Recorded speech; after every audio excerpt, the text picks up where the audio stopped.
xibaar yu wér te wóor ca tàng ba abonnez-vous pour ngeen di mën di jot suñuy vidéo. dal leen ak jàmm seen chaîne bi di Buzz 221 HD démb waa opposition bi booloo woon nañ daal di créer ak front daal di koy dippee front pour la résistance pour la démocratie et la république FDR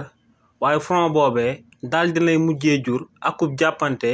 waaye tamit daal di mujjee wone akub ñàkk a déggoo bu daal di am ci waa opposition bu nekk ci réewu Sénégal lu sabab lu tax ñu wax li ni mel moom mooy que ne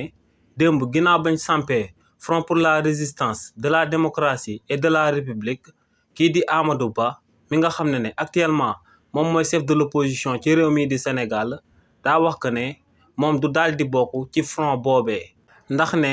am na ñi nga xam ne dañoo daal di bokk ci opposition bi waaye ne moom du laaleeg ñoom te du mus a bokk ak ñoom ndab ne lu sabab lu tax mu daal di wax li ni mel moom mooy que ne ginnaaw bañ daan amal élection présidentielle 2024 yi ñu génn ak ginnaaw bañ daan amal élection législative anticipée yi ñu daan amal ci réew mii di Sénégal daa am ñu bokk ci opposition bi yu ko jàmb woon te ne ñooñee ñoo ngi daal di bokk ci front bi nga xam ne opposition réewu Sénégal daal dina koy samp kàddu yooyee kookee di Amadou Ba yëkkati nag te nommé wut ñi nga xam dañoo bokk ci opposition bi te daal di koy trahir ne ñooñee du ñenn ñu dut waa parti bii di APR bi nga xam ne foofu la daal di bokk